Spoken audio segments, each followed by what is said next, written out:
So I walked into the fucking bar and I told the fucking bartender, I said, give me a fucking lager. And he brings me this fucking Coors Light shit. That's not a fucking lager. I said, give me a fucking lager, like fucking Yingling, a fucking ladder or some shit. Yingling. This motherfucker bring me. And now we lost Bagel. Lean in. Is that good? Yeah, you're good. Are you talking to me? Doug. Thank you, Doug. I'm so glad I'm recording that.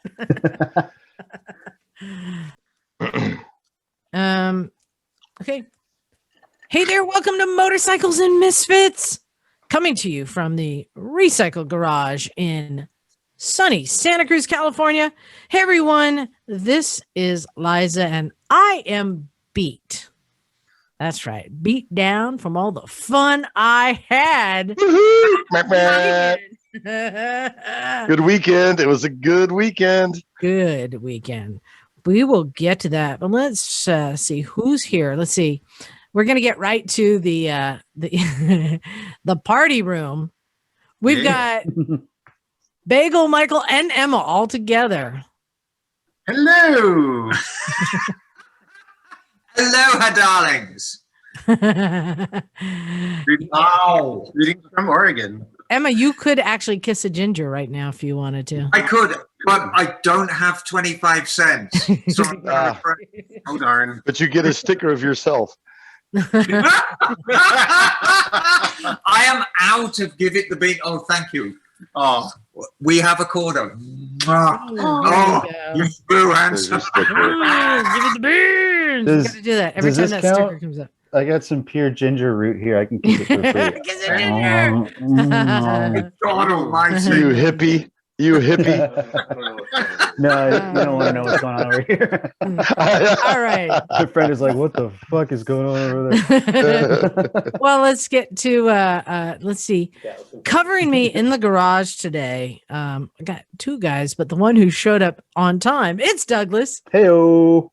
Yeah, I got there and Angela was like, who's opening up the garage? It was 11 o'clock on the dot when I shut my bike off. She was all concerned. Like, yeah, I'm here. I got it. Nice. We know. We were monitoring you lifetime on the video and then camera. you called John like, hey, is Doug there by now? No, I knew you were there. I was giving John because I'm like, you're late. Doug's been there. You're late. But he did show up on time to help everyone and get things done. It's Stumpy John. 10 minutes late isn't late. That's almost on time. That's So I should get some kind of credit. for sure. It's Sunday, for God's sake. It's Sunday. It's okay. You get credit for showing up. And of course, it's everybody's favorite naked man. It's Naked Jim. Hey, what's happening? Yeah, shout out to Portland. Great town. Yeah, heads up. Yeah, big shout out to Portland. Yeah. So we want to get, I guess we got to get into it because John and Doug stayed back and ran everything. So we wanted to like share with you all the stories. So, all right. If anyone has other info to fill in, jump in. So the one show was, we thought it would be canceled this year because it's normally early in the year, like February, I believe. And they announced it just, what is it, Emma, just like 2 months ago, I think, not long ago. Yeah. That they were going to have it. They found a new location. It was happening. I think it was less time than that. I think it was like 4 to 6 weeks. Yeah, less time. And this is one of our favorite events that we go to every year up in Portland. Yeah, we like the One Show. We do. We like it because they celebrate all vehicles, all 2-wheel, 3-wheel. There's 4-wheel, anything fun, funky. It's everything you can imagine, from custom choppers and vintage to race bikes and mopeds and scooters and everything. Big wheels. Yeah. Weird things, all the things. And so we were excited that they announced they were going to have it. And the building they chose to do it in is this very interesting building. What's it called again? The Zidell. Zidell. The Zidell Barge Building. It was a cool building, man. And that was the other thing that's really cool about the One Show, is that it's always been like this industrial, like an old abandoned industrial buildings. And you always feel like you're living life on the edge. You could get tetanus at any time. And it did not fail at this event. It was industrial. it was industrial. It was really cool. And we didn't really know what to expect. They pulled this together last minute, and we showed up on Friday because Emma had submitted a bike to show and got accepted. The famous Turbo Goldwing. So we were there to participate, to make it whatever it was going to be, and it did not fail. Emma, you were the first one there. You want to kind of report what it was like when you rolled up? So, there were 200 bikes or 200 exhibitor bikes, and we did our loading. What time did we get in, Mike? We got in at probably 11:30, 11:45 on Friday, and it was jumping. It really was jumping. Bikes went in. The thing to remember about this year's show, they kind of pulled it out of a hat, and we were made very, very welcome. Said, go over there. There was no real organization to where you put your bike. Everything just kind of went in order. And I lucked out because Tubbo ended up right in front of the One Moto Show merch stand. So when you wanted a One Moto Show T-shirt or whatever, you just turned around and there was Tubbo. But there was no like, oh, the Cafe Racers go there or the Harleys go there. I mean, the Seattle Barge building is a giant building. Yeah. I mean, they built big ships in there. But at 11:30, pretty much most of the vendors were in and set up. Obviously, the show wasn't open yet. And I would say probably a good 30 to 40% of the bikes had already arrived. We were joking that we spent most of the first day looking for a couple of bikes that we overtook in the back of the truck on the way up in California. It's a beautiful old Triumph and I think a BSA. And there they were, a traveling companion. So, you know, the bikes come down from Seattle. They come down from all points in Washington. They come up from California. It's a very West Coast thing. But that was the scene at like 11:40. And then we just kind of settled down and started cruising around. More bikes came in. And then the doors came open at 3 o'clock. And the only thing missing, of course, was Bagel. Yeah. Who didn't come in till very much later. Yeah, 6, 7, something like that. Yeah. Well, one of the nice things about having you there early is you were able to do a little intel. Jim and I were flying in. We were due to come at 2, like pre-show, but during press hours. And one of the things I always liked about the show is they always have lounge areas. They'd have couches and benches and just stuff. And because of COVID, they wanted to have, they were restricting how many people could come in. And they wanted to have one flow of traffic going in and then out. And there was no chairs anywhere except for in the bar area where they had like picnic tables and stuff. But Emma said there's no chairs. So Jim and I ran to Walmart and bought a whole bunch of camping chairs so that when we arrived there, we dragged them in and scouted out a spot and set up the Misfits Lounge. Yeah, and it was cool. It was out of the way. I think we were respectful of the ask because, right, if you throw out chairs, as we know, you congregate, and that's what they're trying to avoid. And Seattle was having a moment, apparently. So, but we found some room way outside, so outside of the venue, yet still kind of part of the party. And yeah, and could circle some chairs, and it was like a little rendezvous point. And it was plus it was near the food too, and the remote control motorcycles. So, and we also had night bananas that we gave away, which, by the way, Emma, came in handy when Jim and I were pulling up. We're like, are we going to be able to park like on the? It's kind of like a pier, It's really a pier. Are we going to be able to park on the pier? And she's like, I've arranged everything. Just have a banana ready. Normally it's cash. Normally drugs or girls. This time it was a night banana. It was a banana, and it cost you a banana to get in. So we showed up at the security guard. And she's like, give him the banana. We hand him the banana. He waves us right on in. He was stoked on that banana too. I think he was waiting on it.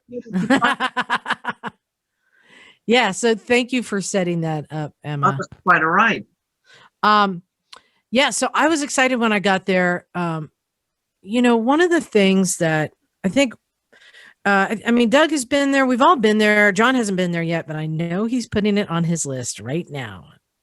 Absolutely. Yeah, it's becoming a priority. You got the bikes, you got the art, you got the music, and I'm going to let Mike talk about the food in a little bit because that was the bomb. And you always have these kind of extra little areas. Like we said, we were hanging out with Icon Motorsports. Shout out to Amanda. And Shout yeah, out to they set Icon. up radio control motorcycle racing in this big like pavilion, which is really cool. And they were screen printing shirts to give away to people there. But you have it's everything. It's Right. just fun, and you have people coming in with kids and dogs and it's the people, it's the environment that they build. And that's what we do so well is we just go out and just meet people. Right. Yep. And I'm what- glad you brought up what Icon were doing because, Icon, Portland, and the One Show, they're all inextricably linked. Mhm. They always take very, very good care of us. They always put on a great display wherever they are. And 4 weeks ago, they were presented with the show's going to be on. Yeah. And so suddenly they're scrambling as to what to do. And I think it was Amanda who came up with the idea of the remote control motorcycles. And it was really easy. You have 4 motorbikes and a setup track. There you go. Jim got the whole shot. I And got the whole shot award, son. exactly. And you had these little hand controllers. And after each person had to go, they're really easy to disinfect, get clean, ready for the next person. And everybody can just hang around, social distance, and have fun. And everyone was doubly scrambling because the day before Mhm. the One Show, the urban areas of Portland went into really a lockdown because the numbers were creeping up. And so all the outdoor dining stopped, or all the indoor dining. Yeah, indoor dining. And all these new restrictions. So they were doubly scrambling. So everyone did such a good job. And everyone in the show was being very, very respectful. I didn't see anybody flaunting, not wearing a mask. I didn't see anybody giving anybody a hard time over not wearing a mask. Everyone was super respectful. Everyone maintained their distance. It was a very, very good scene. It was. And, I said one of my favorite things there is really the people that we meet. And I wanted to share we can talk about some of the people that we met and some of the stories. And that was what's really cool. And I'll start with one. And actually, this is cool because her bike won an award. And actually, her name is Ray. And she won an award for best bike from a female builder. And there was quite a few female builders, and they were all identified with Women Riders Now, organization owned by our friends Aaron Sills and Sarah Schilke. And so that you could go and vote for your best female builder. That was just an additional recognition. And I met Ray. I was with Jim and I think Emma. We were at a mixer over at the bar. Right. And little redhead curly haired thing kind of reminded me of Jake, 19 years old and Yeah. bike builder. So, you start asking, tell me about your bike. It was an XS 650 and this was her first bike. Her dad got her into riding and said, an XS 650 will be your good first bike to ride. And because he is also into wrenching and painting and stuff like that, he helped her and guided her in fixing this bike up. But she did an engine rebuild. She did a lot of the cutting and fabrication. She said that he did the welding, but he's still teaching her how to do it. And I think for me, the thing that was impressive is she designed and painted it with his help because he's a painter. And Emma, how would you describe it? Because it was what I liked about it. It was kind of unique paint job. It was. I mean, it was whites and beiges and blacks. Did we take any pictures of it? Yeah. Yeah. Yeah, there's pictures. Well, it won an award. Did you mention that? I think it won Yeah. the Women Builder Award, didn't it? Yep. I think what struck me of that bike, I mean, what I liked about it, gorgeous bike. Yeah. and it looked quite comfortable. A lot of the builds, like the Brat style, that kind of thing, or whatever. But that bike looked like you could hop on it for a week, no problem, go camping off it. But it looks super functional. What a beautiful build that was. And it was beautifully done.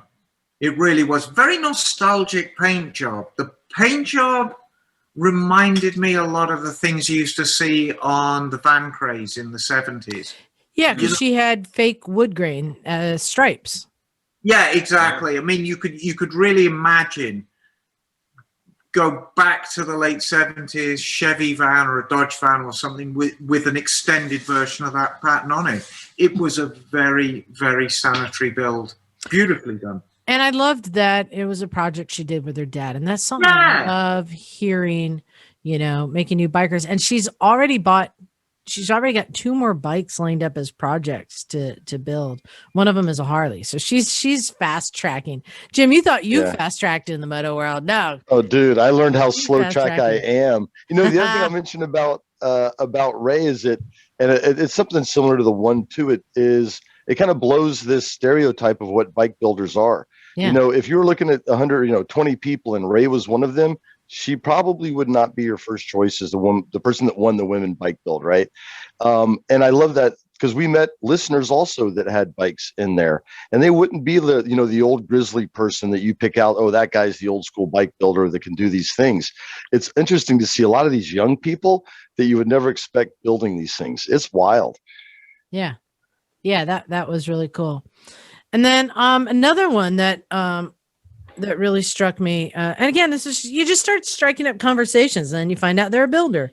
And this one was from Matthias, and he had previously gone on a moto journey on an R80. He and his partner down from Brooklyn down to Ushuaia, which is the tip of South America, on old R80s. He loves the old airheads, right?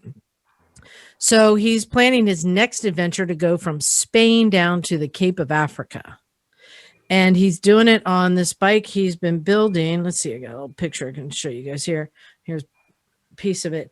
It's an R100 that is, it looks like a custom, just a very clean custom adventure bike, an R100.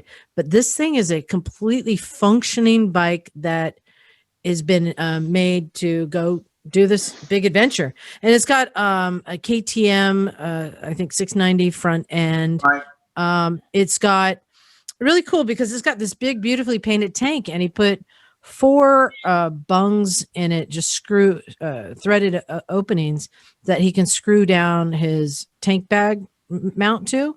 And then he's also got additional racks that will clamp on to carry all of his gear. He's going to be camping, doing everything. So I just love that it was such a clean, good looking bike, but also highly functional. And actually, this is the first one he built.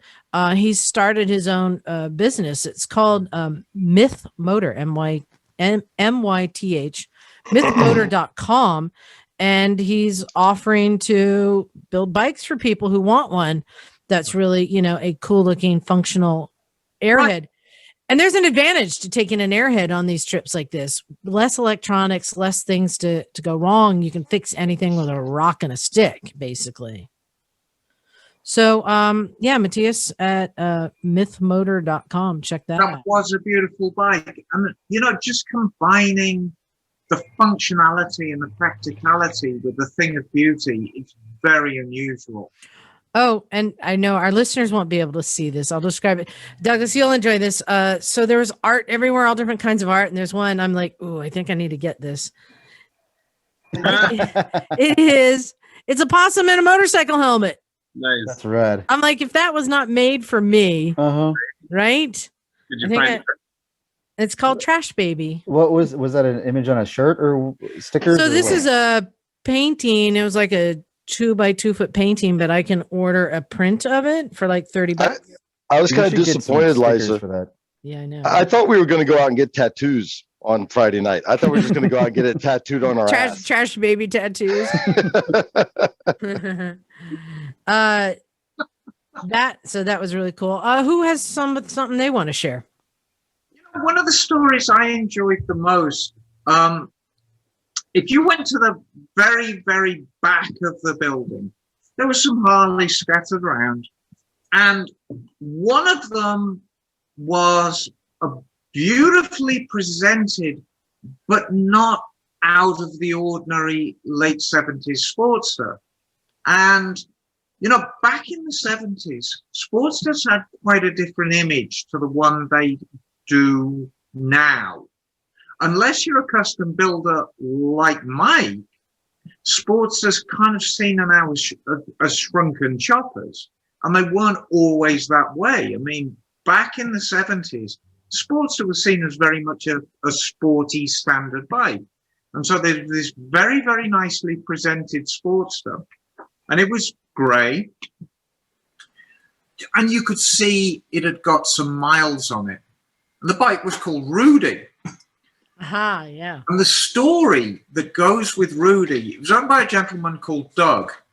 And I met quite a few Dougs this weekend, Doug. Mhm. And Doug was a very, very interesting character. He had owned Rudy for a very, very long time. He bought Rudy, I think he said, in 1989, and paid $3,000 and just rode the living crap. And I'm not sure, Rudy's a guy's name, but it wasn't named because it was necessarily a guy. It was named because it got quite a loud, rude exhaust note, and it had a habit of putting on car alarms. So it was really the story of, it was really the story of a 30-year love affair with a bike. He did refer to it as her. It's right. So it's a girl. Her name's Rudy. And he's loved this bike for 30 years. And it looked every inch of it. And, with any love story, there's drama. And the drama comes, I think he said 10 years ago, he had it parked on the street and some redneck in a truck squashed her. And there was some battling, doing backwards and forwards with the insurance company of whether he was parked legitimately. He was parked legitimately. He got an award from the insurance company, which not only paid for the repairs to Rudy, but it also paid the initial cost of her all those years ago. So in effect, Rudy became free. And Rudy started off, she was red when Doug bought her, but he decided to go grey because they were both going grey together. And he's got no intention of selling Rudy. She, in my opinion, she was one of the best bikes there, because you see bikes and they just become so much a part of the owner, where the line between where the rider and the owner stops and the bike starts becomes kind of blurred. And Rudy was one of those bikes. It was just a fabulous story and a wonderful bike. Well, and that's one of the things people were asking me, like, what's your favorite bike here? I'm like, I have no way of knowing. I don't know all the stories, because every single bike has a story. And the thing I got from Rudy that I really enjoyed too, he said he's had the bike for 30 years and he's been married for 28. And when he met his wife, then girlfriend, he informed her of this other woman in his life and that he would be having to spend time and money with her as well. And I hope she would be okay with that. But it was kind of cool to be told, like, well, just so you know, Rudy was here first. And the relationship with Rudy predated his wife. And they're both still together, and everyone is very, very happy. It's a wonderful story. It really made my day. Kind of like, you're not the only one, but you're the best. Right. Yeah. Did he tell you what else he recently acquired as a? Oh, he has got some very, very nice bikes. He's got a Triumph Hurricane, which is famously, it's actually a BSA Rocket 3 that was badged as a Triumph and then made pretty by a very young Craig Vetter Yeah. when the Vetter Studios were really brand new. Wow. And it was Craig Vetter's first real big overseas contract. He's got one of those, which is very, very nice. And the thing I liked about that, he showed me the before and after pictures. He got it from a friend's garage. I think his friend passed, and he acquired these bikes, and then it's just been sitting for like decades there.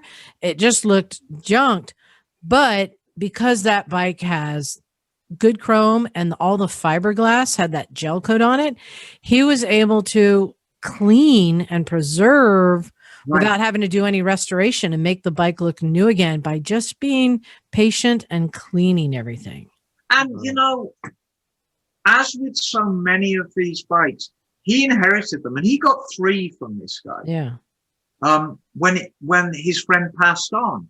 So I think from the widow, she said, you know, pick what 3 bikes you want. He got the Hurricane, which is a very high dollar bike, but a drop dead gorgeous, of course. And he got a T140 Triumph, a later 750 twin. I think he said it was a 77. And he has a 69 BSA Thunderbolt, which is another favorite of mine. Gorgeous bikes. All original paint, original chrome, just nice bikes. And a beautiful cross section of how Britain went about building bikes. Very lucky guy, and very much part of the Portland scene. You know, all these guys hang out at CC Coffee. Yeah. Yeah. Well, Bagel, how about you? What story did you uncover? Well, I kind of found 2 stories in one because there were 2 bikes by the same builder that really stood out to me. And you would not put these 2 together as the same builder. Right. I know. Very, very different machines. The first one that I saw was the electric board track racer, which is really nice. Which is a really, really cool throwback to very early, you know, board tracker type bikes. It's a very minimal design with just a tube frame that holds a sort of circular electric motor with 2 squarish batteries up above it that are actually out of a Chevy Volt. But they're laid out like the crankcase and cylinders of a vintage twin board track racer to give it the right kind of look. Then he has the electronics housed in a very slender metal container that looks like a vintage board tracker tank. You know, he's got bicycle style wheels on it, and the bike really looks the part. And this bike was just it's kind of a fun thing that he decided to come up with, because he and his wife are a race car engineering and racing team. And they race, I think, Porsches and Dodge Vipers and things like that. But he wanted something for like a pit bike to ride around with that was a little different, and he could get away with a little bit more because they limit the speed of the pit bikes in the pit. And if you rump on the throttle, they give you, a rash of shit about it. But he figured if he put together an electric bike, which is super quiet, it wouldn't attract so much attention, and he could just go around. And so he has a lot of fun, zipping it around on the track, and it has quite a bit of pull. And he also calculated that with all of the just riding around the pits, he can get 100 miles out of that bike with just the way that it's set up with two batteries. And it's a beautifully done bike. Looks absolutely wonderful. The finish on it was superb. Yeah, absolutely superb. Meticulous. But again, I love that. And all these bikes we've talking about are all bikes that people are built to ride first. It's about the purpose first. Yep. Yeah, but his other vehicle is like the opposite of everything you said. Yes, the other vehicle is a trike with an internal combustion motor, which was started out as a drift trike. And I guess he'd seen people doing these drift trikes, and he thought that sounded like a fun thing to do, so they decided to build one. Yeah, if you don't know drift trikes, they have the small, wide, plastic rear wheel that gets no traction whatsoever. Yeah, like an old school big wheel. And then the front wheel was a motorcycle wheel. Right. And once they had this thing put together, someone said, "Hey, that looks a lot like a big wheel." So then they decided to paint it like a big wheel, and it made it look even more like a big wheel, like the kids' toy big wheel with a blower. Right. And this is just a fun side project that they just did just for the hell of it. So they found, and then they decided to put a bigger motor in it. They found like a Honda, like a 6.5 horsepower motor that they threw on it, and that had a lot more power, and they were able to have a lot more fun. And then somehow they came across a supercharger, and they threw a supercharger. Where'd this come from? And then put a Kuriakin intake, like a forced air intake on top of that. So this thing has this enormous, blower motor setup in the back of basically a seat with a giant wheel on the front and 2 little wheels in the back that just spin like crazy, and a big Stinger exhaust coming out. And that was wicked. Yeah, and he says he's been able to get that up to 40 miles an hour. Did you get his name? Sideways. Yes. Sorry, I didn't mention that. His name is Fred Lux. And he and his wife, Tiffany Lux, I believe her name is, who's the race car driver. They apparently make quite a team and have a very interesting business where they not only build race cars, but they also take on projects for other people who want to build race cars and work with them and do a lot of fabrication, construction, engineering, and design. They sound like quite the duo. Unfortunately, I didn't get a chance to meet them in person because they weren't at the show during the weekend. But I got to talk with them on the phone. Sounds like a really fascinating guy, and I'm glad we had the chance to chat for a bit. That's they awesome. sound like great neighbors. Yeah, right? His neighbors, that'd be fantastic. Right. Jim, did you discover any good stories? Yeah, I did, and they're a little bit like a slightly different tangent. I'll share 2 favorite moments. One was us. It was at Saturday night after the show, so we've been at the show all day on our feet for probably 12 hours, having a great time, and we've all piled back into the Airbnb. Mm-hmm. And we chowed Chinese food, like $100 worth of Chinese food got eaten in 15 minutes, and then we all settled in and watched old Top Gear. And it was, people are in pajamas, they're farting, they're going to the bathroom, we're in this small space, and we hadn't done that in quite some time, and it was really enjoyable. I gotta say thank you, everyone. It was such a treat to be in a small little Airbnb in Portland watching Top Gear after a long day of motorcycle show. So it'd been a while, and I thought that was great. I'm bummed I missed out on all the farting. Yeah. It was sexual. You got me at farting. It was sexual. We're soiled. You have to announce it when you fart. Yeah, it's a thing. But here's my tied for first place was, we're in the one show. It's getting to be Saturday, a little late in the day, and all of a sudden, Emma, I don't know if you got bored or what. You're like, oh, and because people were checking out Tubbo all day long. We haven't even talked about this, but there's a whole thing about Tubbo at the show. Like watching people zero in on it. That's a whole nother show, I think. But Emma, all of a sudden, she clicked. It's like about that time of day, we're going to fire it up. So the first motorcycle to fire up in the entire show was Tubbo and the Turbo. And boom, fired right up. She's diddling with it. And then womp womp. And people's heads started popping up like meerkats all over the place. They're like, what was that? What was that? What was that? And then she shut it down, of course, and it was hilarious.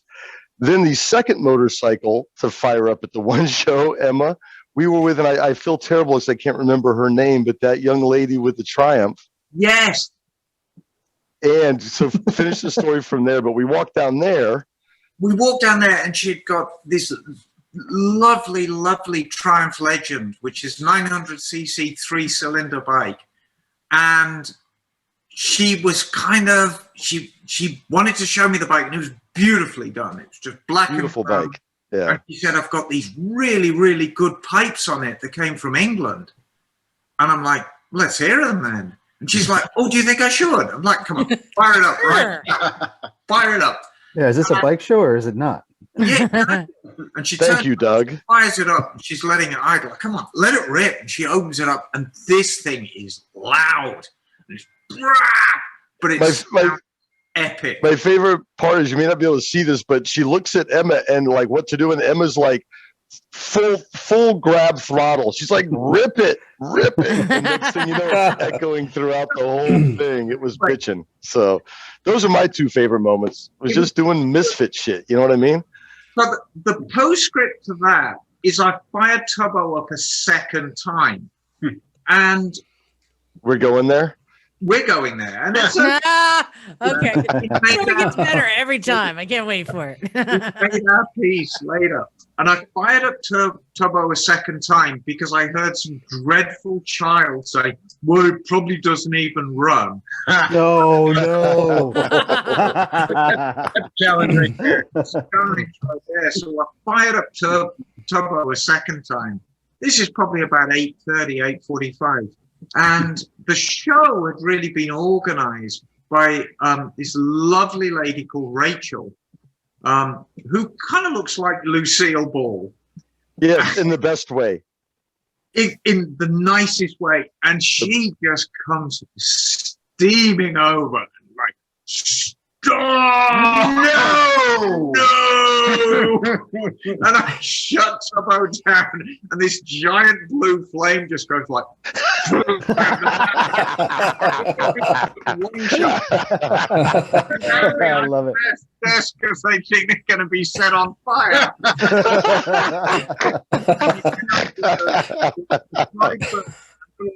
Yeah! Because the thing is, Tubbo has forced induction, and you can hear it. There's a lot of hissing going on. When you fire that bike up, it's obvious there's a lot of air being pushed around. It's got a real tea kettle turbine noise to it, and it is loud as fuck. And I got quite the applause for that. No, that's awesome. That was when Emma called me and said, "Where are you? I've been kicked out." I know we had to hide you as we were exiting. Yeah, you're like, hide me. Snuck me out that night, but actually, we visited with Rachel this morning, and I said, Rachel, I'm really sorry. I hope you didn't think I was being disrespectful. And she said, no, that's fine. She said, I'm kind of glad you did. And I said, well, you know, what you've got to understand is, because she's not a motorcyclist, she was brought in to organize the show. She's used to dealing with artists. And I said, you know, the thing you've got to understand about motorcyclists, I mean, we're borderline anarchists anyway. And so it's kind of like herding cats. You know, you expect us to behave. And, you know, that's kind of asking a lot for motorcycles. Not to tell tales out of school, but we were talking to Tor earlier when he was gushing over Tubbo with his live thing. And I think he was encouraging a burnout by the end of the night. Yeah, because he basically said the only person going to kick you out is me, and he's like, I think you should do a burnout. but you thought better. I didn't do a burnout. No. Oh, you know, can I talk about Tubbo a little bit, if you don't mind? Yeah. One of the most enjoyable times again was we were just me and Emma, and I'm sure y'all too, just kind of hang over by the side near Tubbo and just watch and hang out by the bike and watch people from the show walk by and either notice it or notice it a little bit, but the guys like that notice it and then stop and then take a double look and they're like, what's going on there? And then they start hovering and zeroing in, and it's kind of like, you know, a bathtub drain. Little by little they circle the bike and get closer and closer, and then they eventually, if they're smart enough, Emma, right, they point and they eventually find the turbo. Yeah, there's extra plumbing on there. What's going on? Because it's about 3 or 4 or 5 minutes of watching someone point. Okay, there's that. There's this. What's that? And then there's like nitrous stuff. And, you know, you were talking about that beautiful paint job on the XS650, which really draws you in. And as nice as the paint job is on Tubbo, it's really quite plain. It's just pearl. It's really a pearl dusty pink. It's quite a tasteful color. And it was deliberately done that way because, you know, I'm an engineer at heart. So I really wanted the focus on that bike to be on the engineering, not on the paintwork. And so you could see the guys who kind of knew engines that just walked past, oh yeah, it's a pink Goldwing, big deal. And then like they'd see the blow-off valve or they'd see the wastegates and like, oh, and then they'd kind of zero in, and like you could see them trying to figure out what's what. One of the best descriptions I got was from a guy on Saturday night, and he said, "You know what this bike is?" And I'm like, "Tell me." And he said, "It's like a little anime Japanese girl in pink." And she's going like, "I've got a secret." And she reaches behind her and pulls out this great big tank buster and blows your head off. And that's what that bike is. She's got this big kind of hidden bazooka gun behind her. And I'll take that. I think that's kind of a fun analogy of it. Well, Emma, and you got another recognition there. You want to share? Yeah, I did. I actually won an award. Which, Yay! thank you. Hey. First time out in a nationally recognized show. And it was great. And to me, it meant the most because Tor gave me the award for the bike that made him smile the most. And really, that's why we do what we do. And he loved the story of the bike, and he loved the bike, and he just loved people's reactions to it. And so, you know, I want to say it was probably kind of the equivalent of like People's Choice or something, or certainly his choice. Mm-hmm. But it was the bike that made him the happiest looking at it. And I think that's just great. And it's a great bag of swag. I mean, I got, you know, you get the usual, you get the sweatshirt and the hat, but I've got this power pack, thanks to Russ Brown Attorneys, which is great. You could jumpstart a car with it, which is absolutely wonderful. And a gift certificate, $200 worth of boots. Ooh. How cool is that? Nice. And a bunch of stuff in there. So it was a really, really nice award, and it really couldn't have been better. You know, nice. Again, congratulations, golf clap for Emma. Thank you. It took us 20 minutes to get out of the parking lot, not like after we loaded the bike, and not because there was traffic, but because we couldn't drive 5 feet without people mobbing the truck to say how much they loved Tubbo, how much they loved Emma. Like it literally, and so we're clear, the parking lot's 150 meters long. Yeah. And it took us like 20 minutes to get out because everybody was just crowding around loving this damn bike. And you know, having this kind of badass looking tattooed guy on a modified Harley gushing over Tubbo and saying, "I love your bike." It meant a great deal to me. I was absolutely thrilled. I've had a very, very good weekend. Nice. And I wanted to share a couple more of my highlights. Got to meet Addison, who has his own podcast there, Slacker Moto. You can find him at slackermoto.com. It's SLAKR moto.com. So, hey, Addison. Also, Eric with his 82 Kawasaki KZ750 ad there that I loved because, I mean, it was a good looking cafe racer. He'd done a lot of work, changed out the front end, the rear end, done a lot of stuff to make it a much better performing bike. But what I thought was the real art was what was underneath the seat. And he rewired the whole thing, and he'd done such a good job. He added the seat pan under the seat with everything clean and neat and precise. But the other thing I really liked, for a lot of people building trackers, cafe racers, stuff like that, when you're putting these aftermarket like fiberglass or ABS seats on, that you have to figure out how to mount it to your frame. And it's always a struggle. Jim's going through that right now. Where do you bolt it? How do you do that? And he came up with a really clever solution. Emma, can you describe what? Yeah, what he'd done is he used like hood latch pins. Yeah. And he hood latch pins on the bottom of the seat base, and then the receptacles on the top of the frame. So you kind of had a tongue that went under the back of the tank that would slide in, give it a really snug fit, and then you just click. And the seat would click onto the frame. And then when you wanted to release it, you reached underneath and kind of push 2 tangs to the side and release the seat. Very sanitary, very, very clean. It looked good with the seat off. It looked good with the seat on. just really nice build. Beautiful build. And then, of course, we had so many listeners show up. I know I'm going to miss a bunch of just offhand. Paul and Donald and Sean and Alex and Will. Do you remember some others you want to give shout outs to? Gavin. Is Yeah. Yeah, I had a great time talking to Alex. You know, we had a good time in the show. I ran into him outside the show. We talked about proprioception. Yeah. Anyway, look it up. But yeah, it's great running into people. We ran into so many people. Kenny, I don't know if you mentioned Kenny. Kenny, and people that we've been going backwards and forwards with on the Ask Miss Emma. I think it's Eric and his girlfriend. Wonderful couple who've been working on a CL450. And of course, dear Garth, who we seem to run into every year. Yeah. And all these guys are Portland staples. They all hang out at CC Coffee. There's such a vibrant motorcycle scene there. It's brilliant.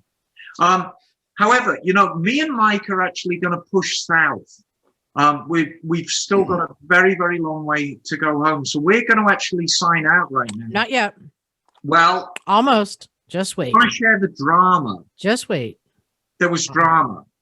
What drama? Oh, there was drama. Where? I nearly smashed up Tubbo getting in the back of the truck. Oh gosh. Oh yeah, there was drama, and we pulled it off, and it was entirely my own fault. And this is how idiotic I am. So knowing that I was going to spend the majority of my day on my feet today, I picked my most comfortable shoes, which look like that. Oh, no. Oh my God. Yeah, you wear your heels, okay. When we were pushing Tubbo up the ramp, and I was running him because, Tubbo weighs quite a bit. And I thought, I'm just going to run this bike and run it up the ramp. And I stood on this milk crate at the base of the truck. Oh, no. Out from under me. So now I'm kind of holding on to Tubbo. Oh, fuck. And Mike hasn't got much to push at behind either. There's not much real estate back there. And he's like, oh, fuck. And we just kind of I just winged it. And I kind of gunned it, got my knees on the tailgate of the truck, and it kind of dragged me into the chop. Oh, goodness gracious. It was definitely a show and entirely down to me. But that was the drama. Wow. Wow. Well, I was going to say there was another show within the show at the show that we all really enjoyed. Oh, yes. Yes. And that would be the Seattle Cossacks. Oh, God, yeah. Yeah. Yeah. So normally we go around to these events and we do interviews with everyone. And this time we kind of changed it up and thought it'd just be fun just to talk to people. Not necessarily on mic, but just to talk to them and talk about their bikes and get to know them off mic and hear their stories. And that's why we're sharing all these stories. But there was an interview that we did get because it was too good to pass up. Oh, absolutely. So, Jim, you want to explain what the Seattle Cossacks are? Yeah, it was pretty neat. We saw pictures beforehand going there. So the Seattle Cossacks are a stunt group. And when I say stuntmen, they are. It's more of a drill. It's a drill team, right? A drill team. That's a good way to put it. I just, so it's been going on for 80 plus years. And it's a performance. So I want to say they probably have about 20 bikes in total. And they have uniforms. So white shirts, blouses, you might call them, and then like riding pants that are a beautiful maroon, jodhpurs, and riding boots. They're jodhpurs. Okay, they're those. Anyway, and it's great. And they're on these old Harley Davidsons. So I would say, 1930s, give or take 15 years. I think it was some old Salvation Army uniforms they were using. Not far off. Not far off. And and they do performances. So, these Harleys that go low and slow, and you guys can talk more about the mechanics of it, but, and they'll do everything from a couple of guys on these old Harleys in their uniforms and someone stands on their shoulders Then there's two people on the shoulders. Then there's people hanging off the bike. Next thing you know, they got like the whole troop hanging off like a bunch of monkeys on a tree on these old 30 Harley Davidsons, you know, performing literally. And the beauty of it, not only are they performing in this parking lot, but they're going down, you know, picture a troop of people on motorcycles. I don't know how to describe a human it, really. pyramid. A human pyramid on motorcycles that are, you know, close to 100 years old, going 4 miles an hour, 7 miles an hour, 15 feet in the air, go down, do a big circle, come back. People are applauding and yelling. And but at the end of the circle, yes, were two sets of railroad tracks that would probably, you know, 50 years ago run boats down to the river, and a big puddle of water. So they were doing these tricks over railroad tracks and water. But, you know, I'm not sure how to describe it. It's like performance you would have seen 80 years ago. It was and very these are nostalgic. very nostalgic, very well put. And it's very similar to the Vespa acrobatics that I described a couple episodes ago when you were talking about different motorcycle competitions. And I wonder if the Seattle Cossacks may have been the inspiration for that whole Vespa acrobatics idea. Maybe. Because it's very similar. Yeah, all working class guys keep day jobs, but some of these guys have been doing it since they were 18, and now they're, I'm guessing, 50. So 40 plus years of doing this stuff, and it was nuts. But yeah, you guys did a great interview, which I'm going to play at the end of this. We're just going to finish this up because I know, Emma, Michael, you need to hit the road, right? Yeah, we are. We're going to hit the road. I mean, from this point, we've probably got 10 hours driving. And rather than do it all tomorrow, we're going to probably do about 3 hours tonight, drive till about, 10, 11 o'clock tonight. Because, I know people are going to be listening to this podcast on Monday morning, but right now it is 7 o'clock on Sunday night. All right. So before you leave, though, I do want to hear from Michael real quick and the food review at the One Show. Michael, give us a synopsis of the food there. I mean, like we're not going to talk about the fact that you came to the Fat Kid for the food, but he said pictures worth 1,000 words. You look good. You are leaving. I started this. So Friday night I was skinny. Okay, so we're clear. Friday night I was fucking skinny. No, the food. These things are fantastic. The food of these things. We live in a world where food truck culture is a thing, and it's a good thing. It's a thing that I'm glad that we have. But they had a couple of joints down there that I want to kind of shout out to by name. The first is a joint called Lardo's. Lardo's makes a sandwich. It's sort of like a Portland Philly cheesesteak, right? It's kind of like a Philly cheesesteak, but it's definitely got its own Portland vibe. Cherry peppers and American cheese. But it was sliced strips of steak, much like you had at breakfast today, Jim. I mean, it was perfectly cooked steak. Dude, the food in Portland is bomb. Yeah, so Lardo's was on point. CC Coffee, their coffee's good. Their pastries are fantastic. Chicken and guns. Chicken and guns. Oh my God. My last name's McCarthy. I'm Irish, right? Like fucking potatoes. It's a currency in my world, and these people are rich beyond measure. Chicken and guns. Yeah, the chicken. Okay, chicken's delicious. Whatever, it's chicken. It's good. There's a million ways to cook chicken. There's a million ways to cook potatoes, but the way these people do their potatoes, which is the guns part. Yeah, the chicken and the guns. Yes. Go get yourself some chicken and guns if you're in Portland. Get the guns. You're not gonna, I would walk over there like 2-3 times a day and just be like, just throw a bunch of fucking potatoes in a thing. Here's $20, and just walk around getting fat on it. I would say it was kind of like big cut up chunks that were fried in a way that the skin became like a potato chip and the inside was still soft. Fried hard, they were fried hard. Oil. With the sauces, oh my God! Yeah, they had a chimichurri sauce. They had this ahi sauce.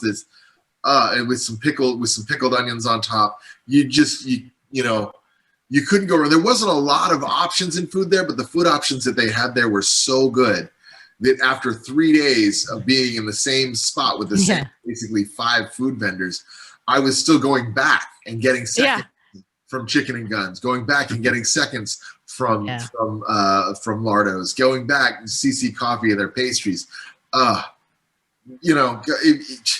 The days of the hot dog and the lukewarm fucking piss beer at a motorcycle show are gone. Yeah. You're gonna go in there, you're gonna eat well, and yeah.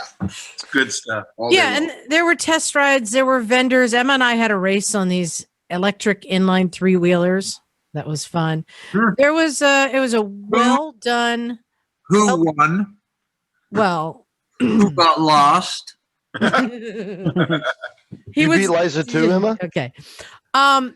Basically, just to sum it all up, what a great weekend. Congratulations to the Tor and Tori and the crew at the One Show. And thank you very much for putting on a great event, but not just that, for kind of restoring my faith in moto events, because that was the first event. That was the first time I've flown since COVID, first event I've gone to, and it felt good. I tell you what, you couldn't have wiped a Friday afternoon. I'm walking around there, and you couldn't have wiped the smile off my face with a hammer.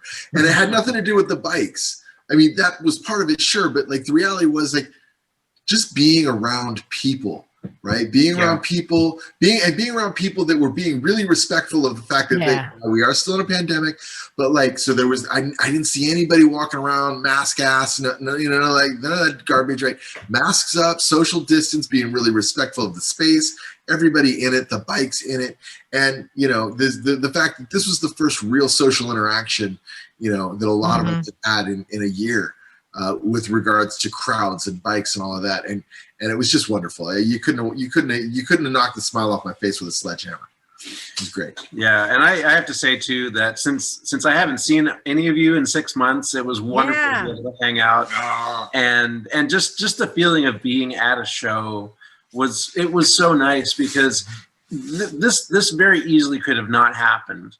I mean, there's so much that was going against pulling this off. That the fact that Tor and Rachel was her name? Yes. Yeah, they made this happen with just sheer will and determination and just putting in all the work. I mean, it was a phenomenal effort, and it turned out so amazingly well. I know we say this every year, but the One Show remains just a unique spectacle. If you live on the West Coast, if you live west of the Mississippi, and you only go to one show a year, go to the One Show. One show. One show. Really, because it's a complete show. Born Free's great. The Hollister scene is great. There are so many events that are just wonderful, but the One Show is just so complete. There's no pretentious people there. No, not a single one. None. There's none. There were like 3. Well, Emma and Michael, I'm going to give you a choice. You can either leave right now, or you can choose what's behind door number 2.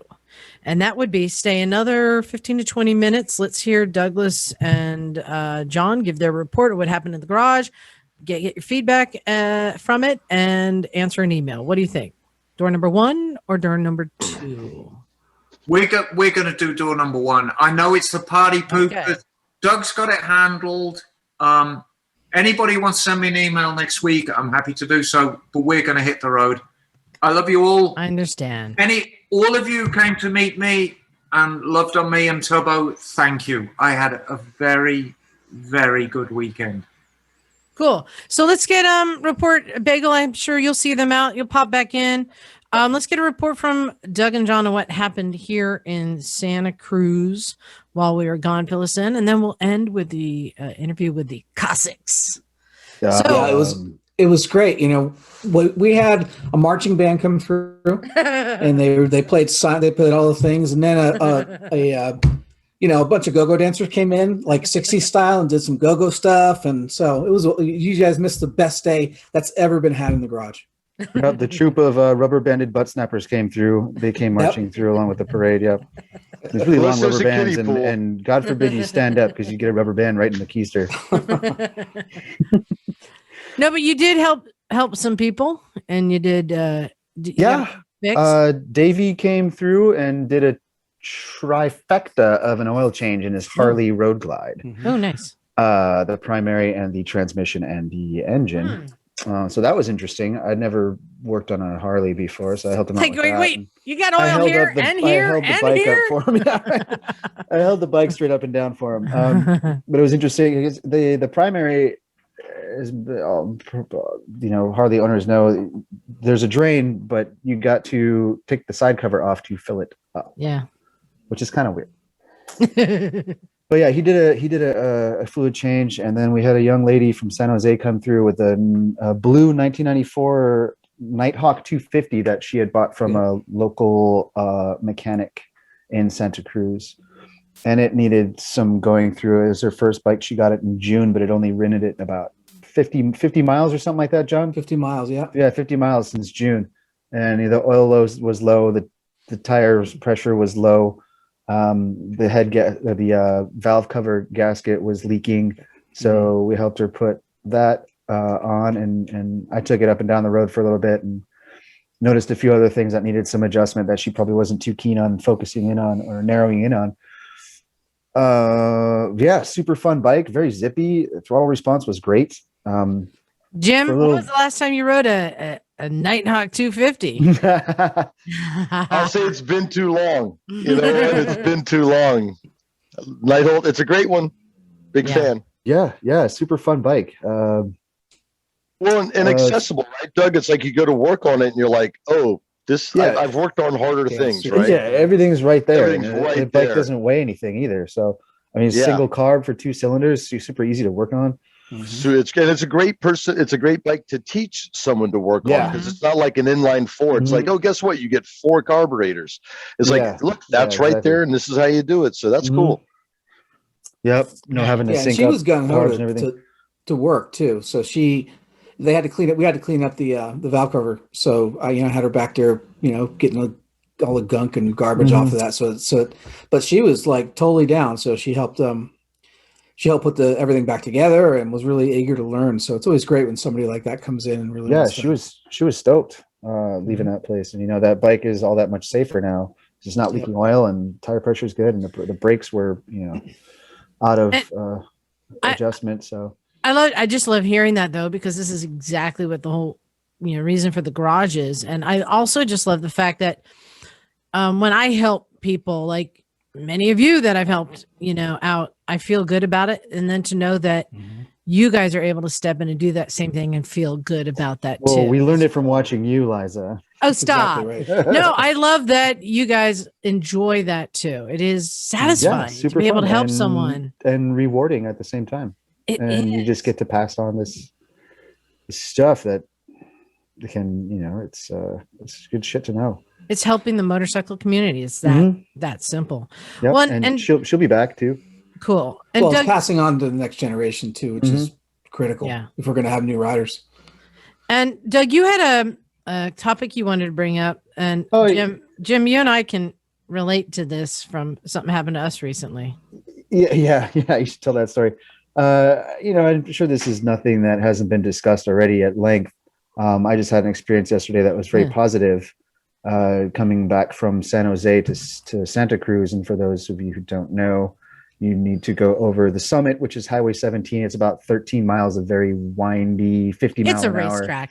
It's a racetrack for motorcycles. Yeah, basically. It is a racetrack. So I was on the San Jose side, and I was lane sharing. It's a 2-lane highway, and I was traffic. It's Saturday afternoon, and people are going to Santa Cruz to go to the beach. So it's pretty backed up between Los Gatos and Summit. Beach traffic. Lane sharing, beach traffic. And lane sharing is legal in California. Lane sharing is legal as long as you take it easy. And so I noticed behind me there was 2 bikes that seemed they wanted to go faster than me in the lane sharing lane. So it's fine. I pulled over to the left lane and let them go. And they waved and gave me the thumbs up for the cool bike and everything. And I was like, fuck this. I'm going to ride with them because, it's safer lane splitting in a group where you have more mass where people can see you. So stay together. And I just zipped up and followed them the rest of the 13 miles to Santa Cruz. And, they weren't riding out of their limits or anything, very safe, using indicators, using hand signals, and not taking stupid chances. And they seemed very welcome to have me in the group with them.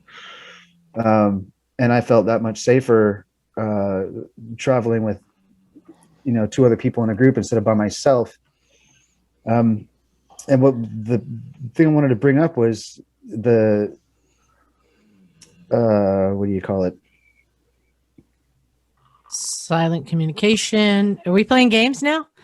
The code. The protocol. Okay. The unwritten rule, or Yeah. about joining people you don't know and in formation with them on the road and picking up on subtleties and clues that would make you think that, yeah, it's cool if they want me to ride with them, or if they don't want me to ride with them. And this experience I had yesterday, I felt very welcomed, and they were very just looking at me, waving, gesturing me on and everything.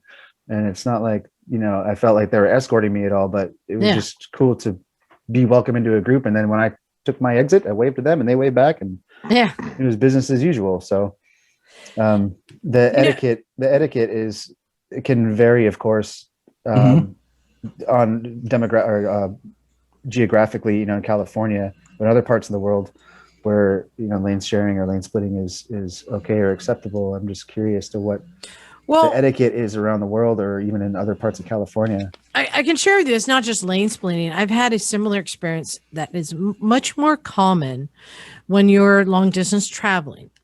And that is similar in that I've, riding by myself, you'll suddenly be riding alongside someone.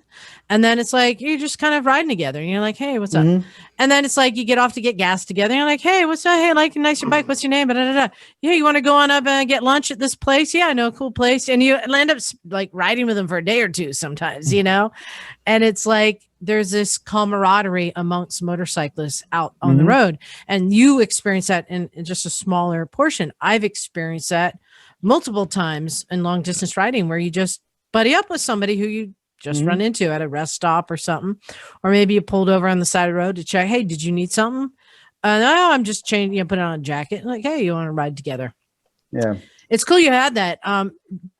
Jim, you remember, was it a few months ago when we were riding up from like Monterey and we got blazed by those? Oh yeah, well that was a shit show. Yeah, that's exactly. Yeah, I was there too. Yeah. What Doug's talking that's about. That's right, yeah. John, you were there too. Yeah, that was crazy. That was nuts. Not only were we were in the lane riding information, they were riding in the middle of lane 1 and 2, splitting, and in the breakdown lane, the shoulder, the shoulder on the left side. Way. But I get that was not good. Yeah, I get what Doug's saying though, because I commute over 17 too, and this happens a lot where, and I think sometimes you end up jiving with people that ride the same way that you do. Because a lot of times on 17, people pass me, I'd be aware, I move over, I give them a little hand gesture so they know I'm there, and then they can lane share in between me and traffic. But there's a lot of times where I pass people do the same thing. But every now and then you line up with people that ride similar to you, same, say aggressiveness or not so much. And I think they realize it is more safe. It's better to have a couple of bikes moving through traffic than being by yourself. And honestly, I think it's a lot of fun as long, because if it's going to be a race or not. And I'm like, I'm not going to race over 17. So you bow out of that. But when you do find someone that lines up, like Doug was saying, I think it's a lot of fun. And I'm not like, I'm not going to go over and see if they want to have pie later. I'm like, Doug, I'll wave at the exit. But I think it's a lot of fun, to have that camaraderie that exists, non-verbally. And when it happens, it's a cool thing. Yeah. Oh, this was a couple of years ago, Doug. Jim and I were riding again, coming from, I think, Hollister or something. Is that 129 that cuts through to Watsonville? Yeah, 120. Yeah. And remember, for like a year, they were doing construction there. So they had a stoplight at both ends of this windy road, because they only had one travel direction at a time. And so you'd have to wait at this stoplight. And so we're on our bike. So we filtered up to the front because it's an awesome road, but it usually has trucks on it. It's a dangerous road. It's dangerous. There's fatalities regular on that road because it's quarry trucks. It's narrow. There's nowhere to go. And it follows a river. So it's kind of windy. And it's only like a mile or two, this section, right? So we filter up, and there was another motorcyclist who filtered up behind us. But we knew the deal. We knew when that light turned green, we've got a free and empty road. And we took off. Wah, wah, just blaring. And this guy was like, oh, okay. And he just stayed with us. He didn't try and pass us. He wasn't doing anything stupid. Just stayed with us, and we were not trying to like race or anything, but picking up the speed and using more of the lane, and just had a great ride. And we get to the end, we slow down, and we finally get up to the next light, and he pulled up and he goes, "That was awesome." Nice. Yeah. So I love when that happens. So I'm glad that you experienced that. And I've noticed riding solo, when I'm wearing the MC patch versus not, people come up behind me, they're more likely to get information with me if I'm not wearing the MC patch. If I'm wearing the MC patch, they tend to hang back. Interesting. Well, it's funny on 17. There's an ebb and flow of a few motorcycles, and if you commute, you kind of see some of the same ones every now and then. My favorite dude is there's this an HA guy that we commute around the same time, and he just rips up the middle no matter what the speed is. Cars could be going 35 miles an hour and he's lane splitting. Cars could go 75 miles an hour. He's still lane splitting. And it's awesome because anytime I see him coming up, I'm like, you can pick him out now because of the headlight. I roll over, move over. He goes past and gives me a little wave. I'm like, which is kind of nice. But then I tell you what, the Harley guy, the HA guy doesn't give a what. He's like, whoa, and he's hauling ass. So whenever I see him, I just fall right behind him because he charges. He always loses me because I'm like, I'm not going to go through that fast. But I love it when he comes through as a patch guy because he's hauling ass. Nice. Well, I wanted to get a couple emails, and one in particular, we're going to have to make a decision here. You remember last week we talked about what we chose our top 10 motorcycles of all time. And I'm still waiting to hear I wish I would have stayed on for that. Goldwing, really? Yes. We're still waiting to hear from the Cleveland Moto guys what theirs are. But of course, a lot of people commented, and there were bikes that they thought should deserve to be there. But the thing is, they didn't say, well, what bike do you take off then? Tell me why that bike belongs on there more than any of the ones that we put on there, because we said why. So I've got an email from Michael Leonard, and he's making a good pitch here. All right. He says, "Hey, Misfits, I email y'all too much. I need real life friends who care about motorcycles. I'm chucking my hat in the ring for a bike not even mentioned last week for top 10 bikes. I say you should replace the 1984 HD Evo with the HD WLA for the exact opposite reason of why Emma brought up the Evo." So he's going to make his pitch. And then I think we're going to decide if we're going to make this call or not. So the HD WLA, if you guys don't know, it was the Army bike. It's the one that changed really a lot of the motorcycle world. So after World War II, so many returning GIs bought the WLA as surplus. That is arguably the bike that built the enthusiast culture the Evo was stepping away from. I've always regarded that bike as the genesis of so much of the U.S. biker culture. It was the beginning of the love affair with V-twins. It was customized in every direction possible. I've heard it credited as the source of the chopper rake, and it solidified Harley-Davidson as the motorcycle in the U.S. All true. I mean, this is where choppers and bobbers came from, too. Even though the stock bike is one of those old reliable bikes Liza was railing against, it's so prolific, I think it deserves to at least be shot down as a candidate. Out of curiosity, would you give credit to any other individual bike for the Harley-Davidsons? For the Harley-Davidsons are for enthusiast sentiment that you changed. I think something ought to be at least alluded to as the source of the 1%, the wild one image that gave us the hetero leather daddy culture we know and probably make fun of today. Not the guys in Fringe, though. They mostly ride Indians, and they're goddamn delightful. Much love from slightly drunk Mike in South Carolina. It is a very good argument, because if you're talking about our criteria historically significant, the WLA is, with all those GIs coming back and buying them. They were turning them into hill climbers, and they made them everything here in the US. The obvious thing is the whole Army thing and all that. But we had this conversation watching the Seattle Cossacks perform. If you look at the bike, it is super classic Harley. You know, it's got that nice kind of fat round gas tank with the instruments on the top of it. You know, the seat is basically a bicycle seat, right? It's like a post and seat that goes in there. But the nice big fat tires, you know, when you think about an iconic Harley, it's hard to disagree that this is not an iconic old school Harley. Just the look of it, the gas tank, the seat, big ass tires, the fenders. Well, So I think he's got a case. and I think that there's been a couple generations of bike that locked Harley in for another, you know, decade or two or three.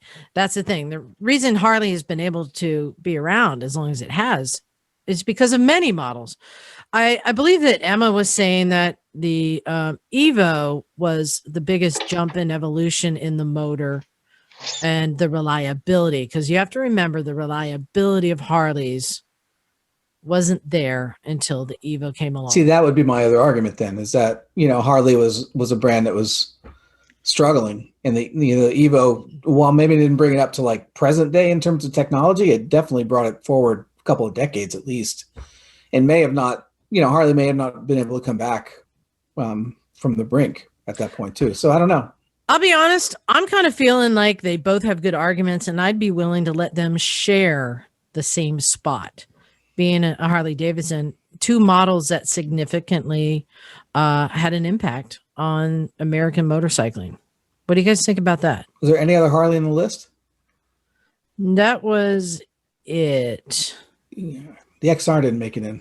But No. oh, I mean, how much? And when was the Evo introduced? Was that 85? Yeah, 86, something like that? Yeah. Yeah, because that was following shortly after the AMF days, right? Yeah. Yeah. So I'd be fine with letting him split. I think that he's made a good argument, but there wasn't a huge leap in technology with the bike. It was just a matter of time and history. And one is cultural and the of other is technological. I know. That's why I'm like, I'll split the difference. Yeah. I think that's fair. Yeah. All right, cool. All right, we got two more people who need some help. This one is from Alex, who's wanting a new bike. Ooh, these are. Hey, Alex. I says, hello, Misfits. I need a little advice. I currently own an 04 Honda Shadow Sabre VT 1100 C2. I like those. I know absolutely nothing about motorcycles, and I know that it's getting to an age that stuff is going to start breaking down. It's an 04? Yeah. I mean, not really. It's a Honda. My wife is 1,000% against me getting a new bike, but I am wanting to get a 2021 Indian Scout 60. That's a good looking bike.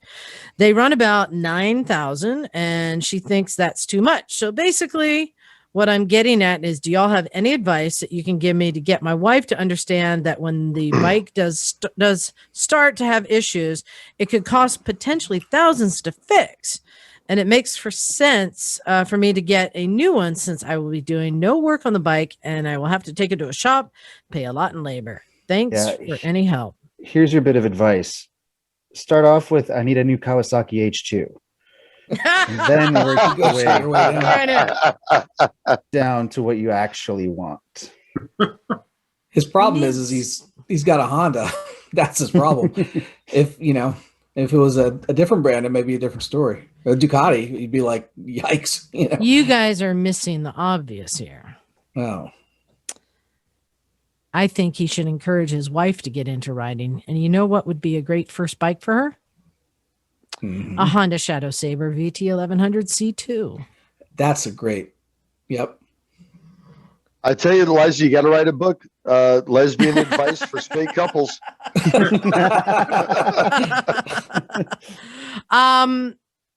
The Honda Shadow is a great bike.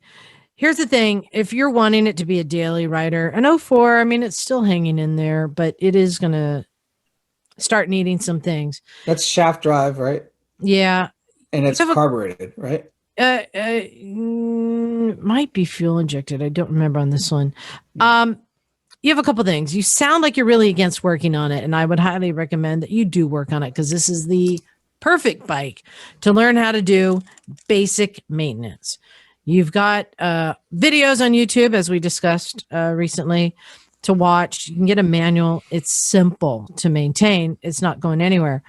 Also, this bike is a fun bike if you do want to turn it into a custom or a bobber, but it sounds like he's not wanting to really wrench and cut and stuff.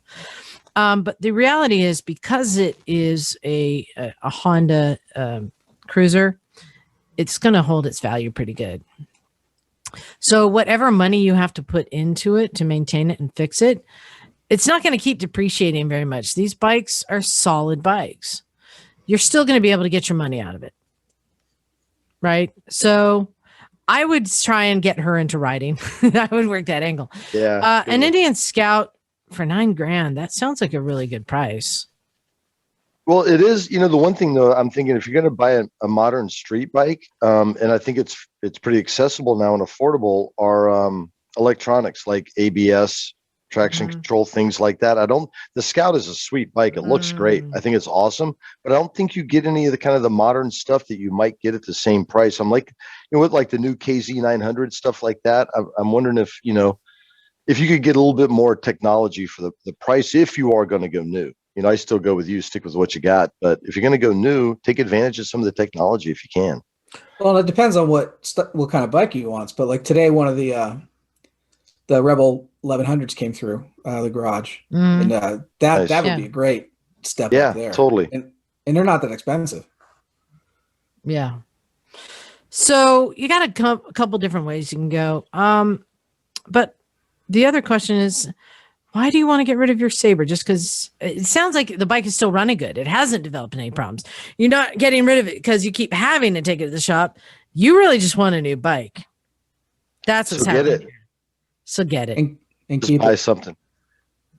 So get it. Yeah. You need to figure out how to earn some bonus points with your lady friend. That's what you need to do. Get my drift. So good luck on that. Yeah. But what's the formula? D-1? D-1. He's got to remember that. That's the number. All right. We got time for one more.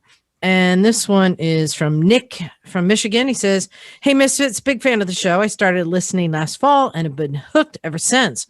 I recently purchased a complete and all original 1969 Honda CB350 K1 with 6,200 miles on the clock. Oh my God. Wow. The fact that this is all original, has not been cafe'd, sounds amazing. This machine has been sitting for the last 20 to 25 years, and it belonged to the father of a coworker who purchased it brand new in 1970. Wow. My intention for the bike is to do a Mad Max style cafe brat build. Oh, just kidding. Just kidding. You got it. With rivets. We're going to put rivets on it. My actual plan is to get the bike back on the road and clean it up the best I can while retaining the current patina. Good plan. Good plan. So far, I've verified that all the light works, horn functions, starter turns the engine over, and that I have spark in both cylinders. This leads me to a couple of questions. Outside of the obvious maintenance tasks like carb clean, oil change, oil filter clean, cam chain tension, setting valve lash, setting timing, brakes, tires, etc., what would you view as critical for getting this machine back on the road and reliable after sitting this long? And two, with regards to cleaning and polishing the chrome and aluminum, do you have any recommended products for taking off the surface rust and oxidation without marring the surface? As an FYI, this is not my first bike nor my first vintage Honda, and I am quite confident when it comes to working on motorcycles. Thanks for the help. So, what should he expect to do? Well, you got to remember, on anything this age, anything rubber has to come off. So fuel lines, possibly brake lines, because those get old, hard, and crack. Seals. Yeah, seals, stuff like that. Really, on a bike that's been sitting 20, 25 years, you could do the basic little things and get it running and ride it down the road. It's not going to be fun. It's not going to be safe. And it's definitely not going to be reliable at all. For something like that, you really need to go through. Your steering bearings are going to be stiff. Yep. Your brake pistons are going to be getting stuck. Wheel bearings. I mean, it's really going through everything. But these CB350s are great for that. And you can still get parts for them, but let's see, carb clean oil. Yeah, take everything apart. But I love that he's going to keep the patina. That's it. Just remember rubber. So like on the brake pistons, there's a rubber seal, and that starts to get cracked, can leak, or it can get stuck, and that piston can ride on the rotor, and then it can heat up and boil the brakes and suddenly come to a stop. Yeah, we went pretty in depth with this a couple episodes ago, didn't we? With all the plastics and rubber and shit that wear out over years. I mean, brake pads may not be good. It's just have brake shoes. This is 69. This is going to break shoes. I mean, what about the internals? I mean, is it ultimately really is you need to tear down? Well, wiring oftentimes may still be there, but you're not going to have good connections. A lot of things. You say you have a spark. Do you have a strong spark?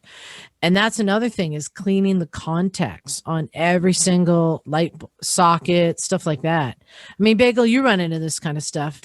Sure. Yeah. I mean, you're going to need to go through, electrical connections, troubleshoot where there's the current's not flowing through, figure out what's corroded, what needs to be replaced.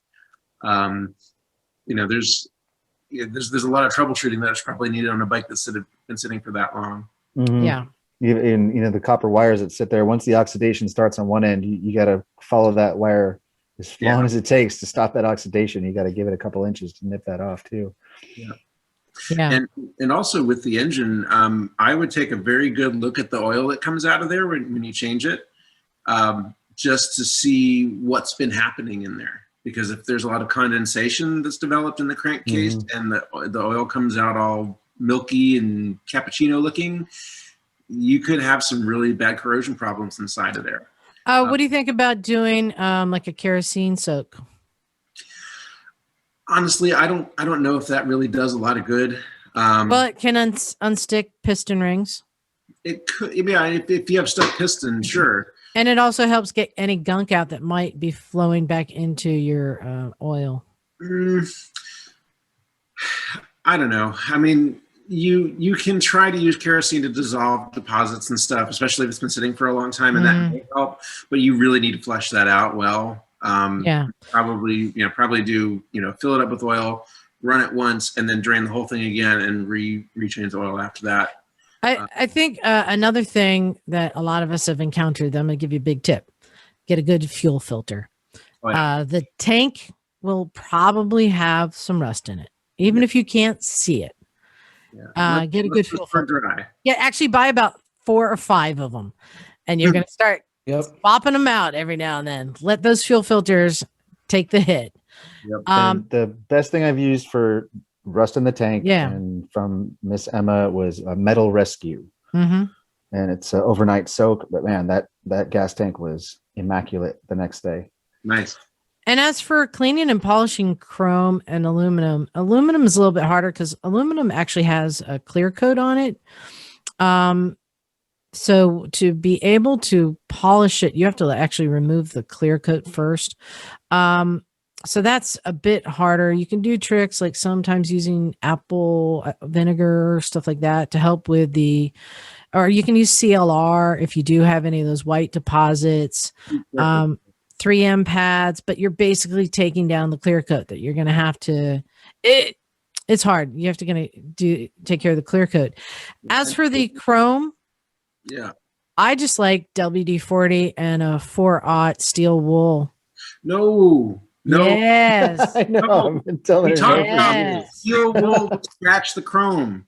It's already got stuff on it, Bagel. You're not going at it a perfectly beautiful chrome with it's going to be pitted and everything. Trust me. Remember the guy we were talking about, who had the Triumph that he restored beautifully from his friend?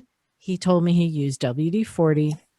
Right. And 4/0 steel wool. You can do that. But what I'm saying is that there are probably better chemical solutions used, like CLR will take off rust off of chrome too. So, use that first. Save the steel wool for stuff that's really badly pitted, where the surface is already damaged. Yeah. Use it on there. But where the chrome it just has some stain and corrosion on it, try it with a chemical first. Like CLR. Even semi-chrome polish will take off a lot of crud that's on chrome. As long as you're using the WD-40, that's the important part. If you don't use it dry, with the steel wool, you mean? Yeah, you don't use. Yeah, use plenty of WD-40. It lubricates it. It breaks up the rust. It takes it off. It's a great tool to use. Yeah, but do not take it to perfectly brand new chrome. We can all agree on that. Well, that pretty much covers it. I wanted to one thing before we cut loose. So I have a new crush. Oh. Yeah. Oh yeah. No. It's not what you think. It's not what you think. Oh nope. No. What? The other day I was talking with a friend, and the new Kawasaki Z400 came up. Oh wait, didn't Micah get one? No, Micah got a new CBR. This is a CBR 300. This is the second iteration of the Kawasaki Z400. I think there was a late 70s, early 80s model, but this is the 2019, 20, and the 21 version just came out too. It's got a seat height of 30.9. And I was in the San Jose dealership a couple days ago, and I sat on a couple of these, and they at 363 wet produces about 45 horsepower at 10,000 RPM. Now, if that's not a good combo, I don't know what is. And it seems, when it's between your legs, seems a lot lighter than it is. And I can't wait to test drive one of these. So if anybody's got one of these and wants to swing by the garage, I think Aliki has one, doesn't she? Yeah, I'm not sure. They look fantastic. It's basically a Ninja 400 without the fairings on it, and they come $1,000 cheaper from the dealership. This is 5,000 after fees and stuff. It's about 6 out the door, but the faired version is about 7 out the door, right? And doesn't look nearly as good as the naked version now. So that's my new crush. Well, you want to talk about your other crush? Oh, the other new crush, yeah. So on the Facebook Marketplace, there is a 2003 Italian imported GPZ. So gray market. Right. But registered in California. Asking 35 and then drop down to 30 or 2,200. And he lives in my town in Felton, California. So it's either a GPZ 500 or 550. It's advertised as a 550. On the side of the bike, there's stickers that say 500. You know why it might be? Well, because GPZ 550 was what was brought to America, and he may have listed it somewhere where you have to do the drop down. It doesn't give you the option because it's gray market. Oh, that's I don't know if they. Yeah, I don't know. I don't know if it makes you do that on Facebook Marketplace or not. But Anyway, there was nothing in the ad saying, "Oh, it's actually a 500." Yeah. Either way, the bike looks ridiculous fun. It's immaculate. It's gorgeous, and this was one of my first fast bikes. Was an '85. Kawasaki GPZ 550 that Liza acquired for me for my birthday. Yes. Even though she demanded money for it. Happy birthday! You owe me. Happy birthday! You owe me $450. That bike was super cool. It had the full-on race fairings and everything. But this one that I ran across on Facebook the other day is another crush as well. So hopefully, if everything falls into place, I'll be trucking that bike home. Just say yes. If it's not sold already, do it. It's too gorgeous to be on for sale for over a week for that low money. It seems too good to be true. So Douglas, let me check. The last time I checked with you, you're still not married, right? You see any rang on that fanger? So the formula for you is N+1. Nice. Just say yes. Yeah, N plus infinity. Well, cool. I can't wait to see what you come up with. Yeah. You're nuts. But I wanted to, again, big thanks to Douglas and John for running. Yeah, we had a great time today, and it was gorgeous out. Oh, fucking cat. So I got it. Can I brag on Doug a little bit? So Liza's lurking on her spy camera this morning, watching Doug open the garage, and she's like, "What's he doing? What's he doing?" He's going through stuff. He's going through stuff. What's he doing? What people are normally doing in there. And she goes, "He's neatening up. He's cleaning." I thought she was going to cry. But she was going to, try to bust you doing Lord knows what. I was trying to find a proper place to rub one out. This is what I was doing. But it was now I funny. It know was that. cool because like we're watching, all of a sudden Doug's picking up and cleaning. It was cool. Got Yeah. the eye of Sauron I over was there only looking sitting at down everything. for 5 minutes before John showed up too. So That's how you knew I got there. That's you called me right after that. Uh-huh. Oh, see, I thought eventually Doug had got told you there. I just got there. Oh yeah, you walked in the tent, checked out the KLR, went over I and did. talked to him. I know. Rubbed one I was out. looking at you, the camera right in front of you when you went back to the KLR, and I'm like, so what do you think about those hand covers I got? And you're I looking at asked the mic. Well, Liza. I think I'm like, wave. I'm looking right at you. didn't click. Huh? Good Yeah. thing I didn't rub one out. But You gotta yeah, get the camera where you can talk through it. You gotta be able to like talk through it now. We gotta get I upgrade. know. I know. Well, Like I can with my doorbell. I get to hear your voice every time I go to the garage, Jim, because that stupid motion sensor comes on. Oh, good Lord. And I go, shut up, Jim. Unfortunately, it doesn't. Yeah. So thank you guys for running. Yeah, of course. That's Let us go to the show and have a great time and to see the Cossacks. And before I play that interview, I just wanted to again thank everyone who came out and said hi to us at the show, to everyone at the One Show, and Tiffany. Hey Tiffany, who came out to see us, and Yeah, she's awesome. also just to all of our listeners in general. I mean, we were talking about we love what we do because when listeners come up, they feel like they're part of us.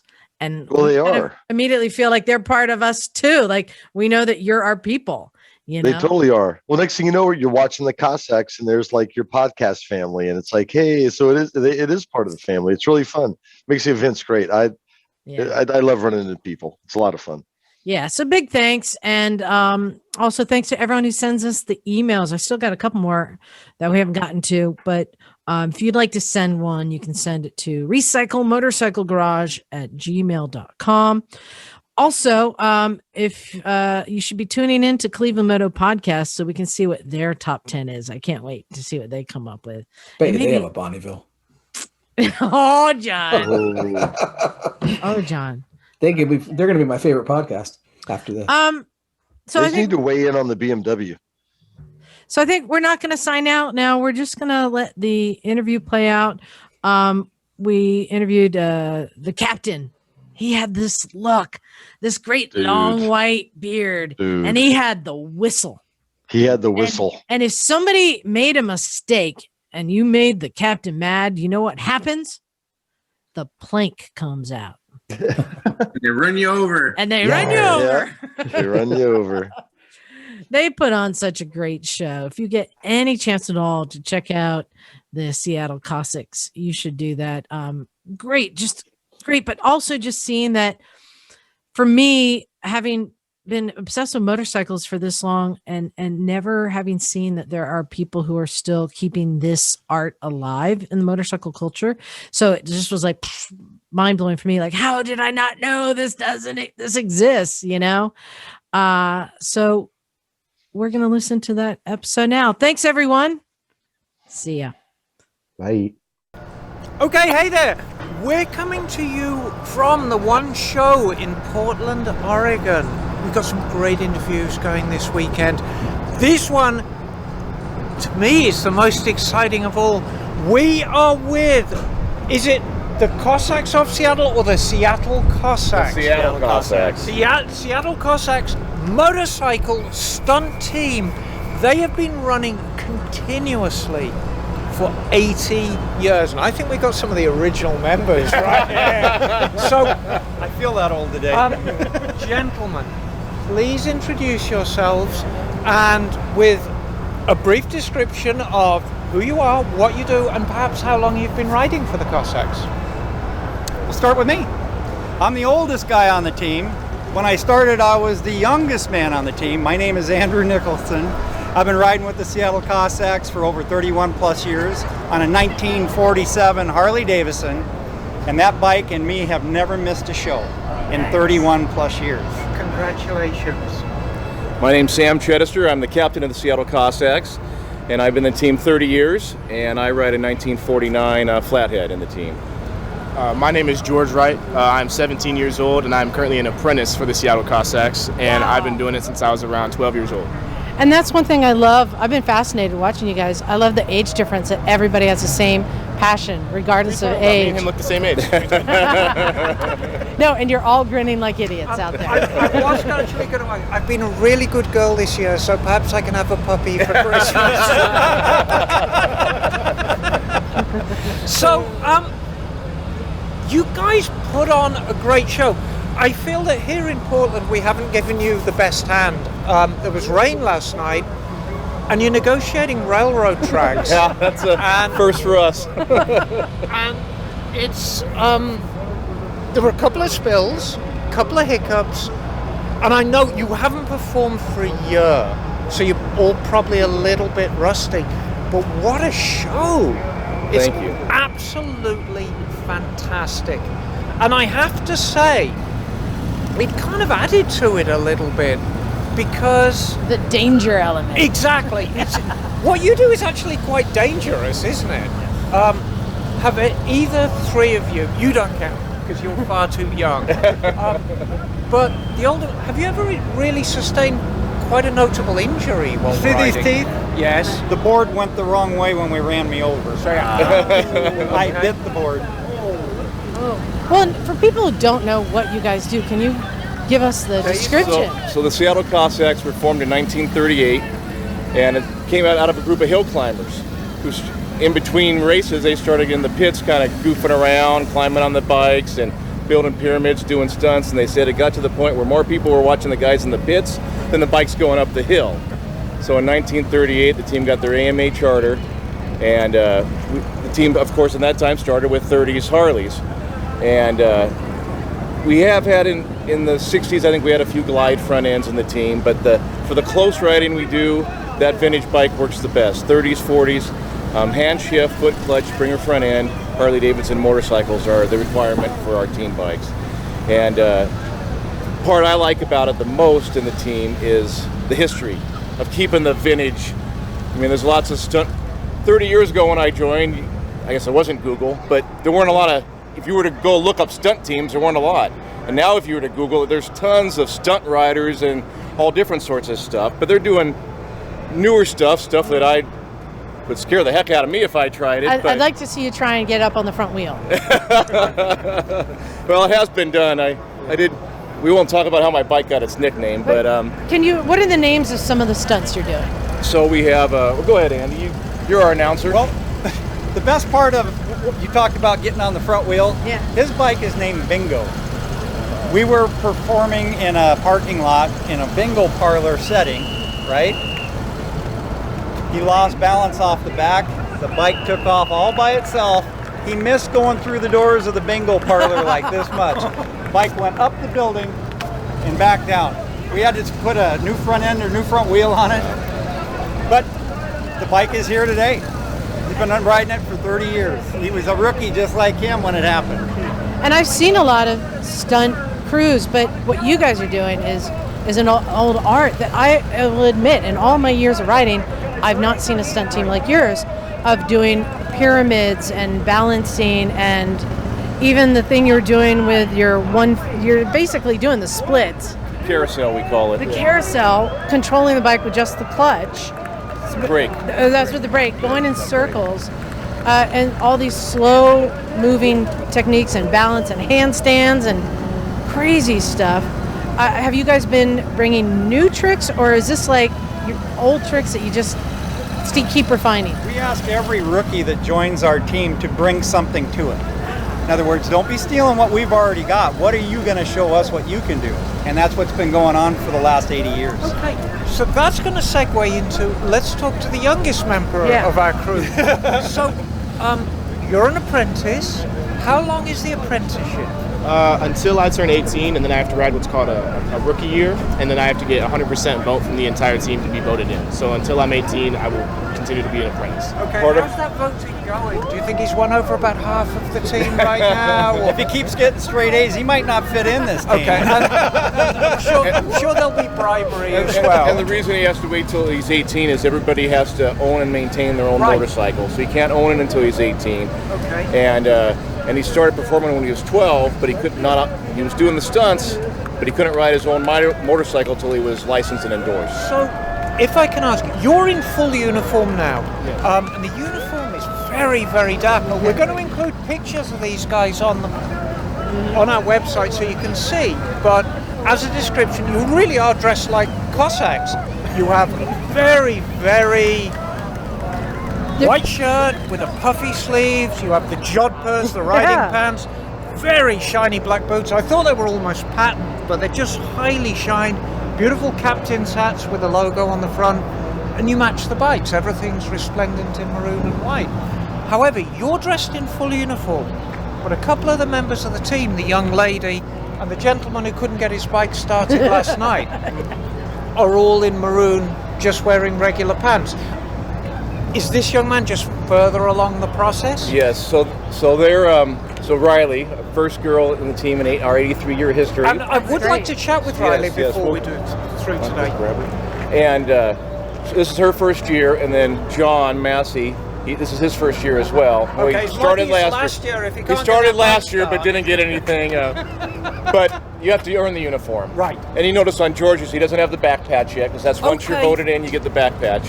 Okay. But once you prove your ability on riding and maintaining the motorcycle, then you get a uniform. Okay. John, who's walking past us right here, he just got his uniform yesterday. Last night at 6 o'clock. Before our first show, and he's been doing it for a couple years with us now. Right. Can you introduce yourself? Hi, I'm Riley. Hey. And how old are you? I'm 15. Good Lord!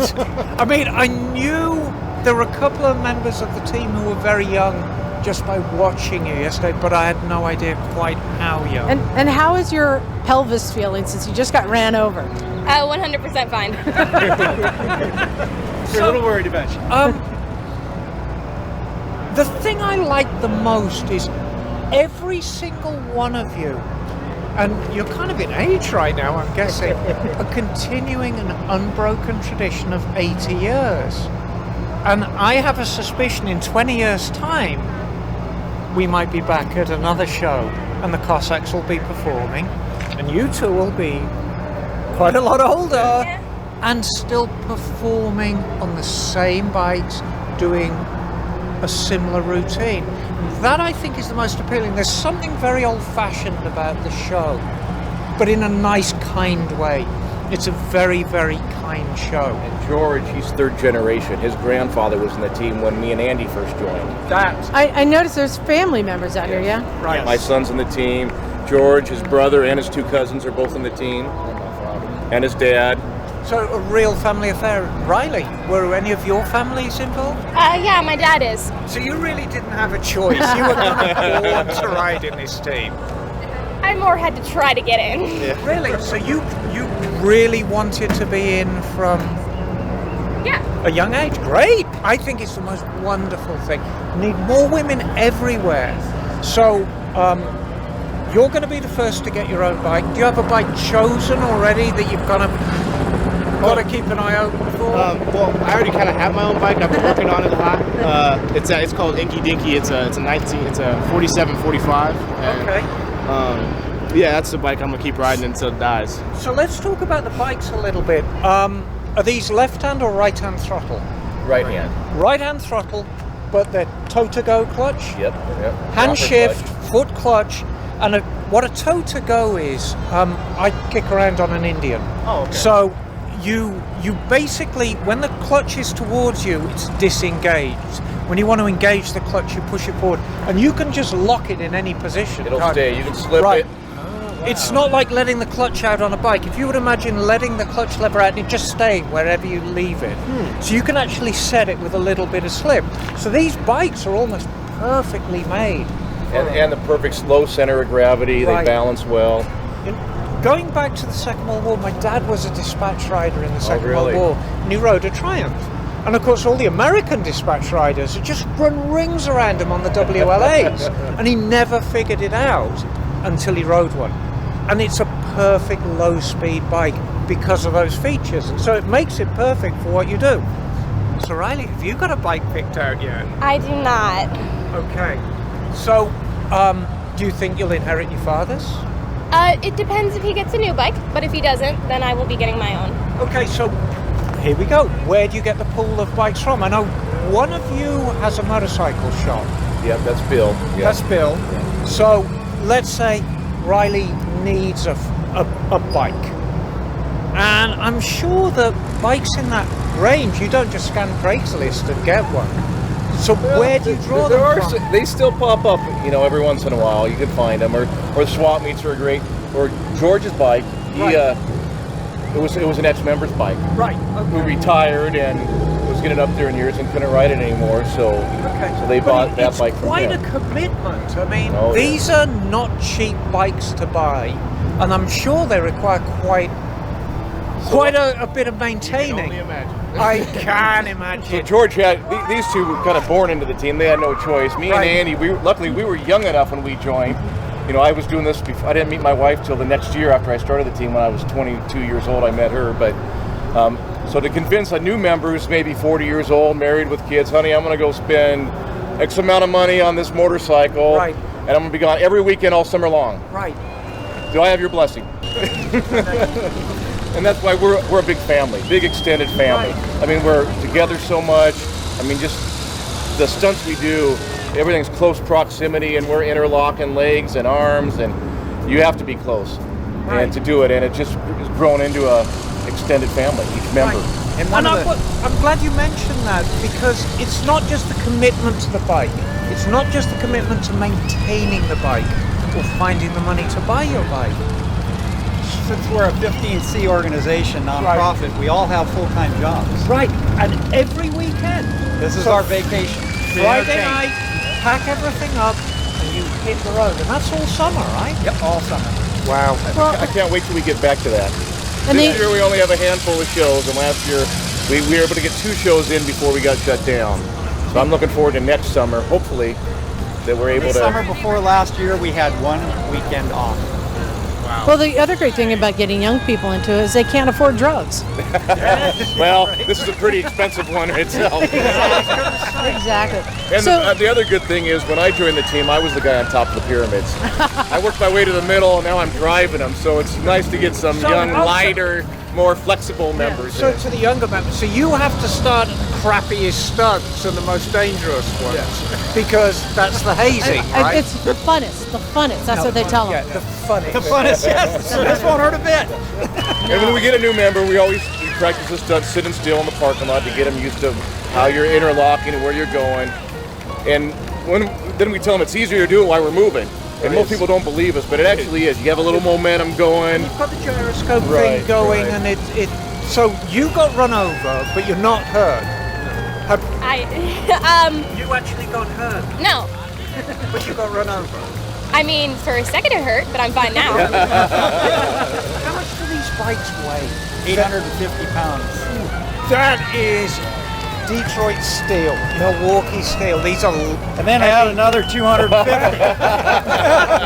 But it's also showing the trust and the family that you guys are. That you guys all. Just watching how you guys climbing to the pyramid. Everyone knows what's happening, what their part is, and how to be. There's not a lot of talking that I can see. It's happening. That's a lot of practice and trust. I just wanted to thank you for, telling us everything. I think what could be summed up about your show is the goodwill you instill on the audience. You see motorcycle shows and it's like somebody falls off and everyone's, hey! But when you went down, you probably didn't hear it because you had the adrenaline going. There was this collective from the crowd. And then you got up and they're great! And it was the complete opposite of what you'd see at an inferior show. Everyone out there was really thinking it was the best show. And Andy was talking to the team beforehand, and this isn't our show. Right. This show isn't our show. It's everybody, it's the spectators, the audience. It's their show. We do it for them. You guys brought us here. Right. We better entertain them. For our listeners, where else will you be performing, and do you have a website or YouTube videos? Our schedule's still in progress, so we got a few tentative dates. Some stuff possibly going to happen, but with possible rollbacks in Washington happening next week. Everything's kind of still up in the air. But we have an Instagram, a Facebook, and a website, just Seattle Cossacks.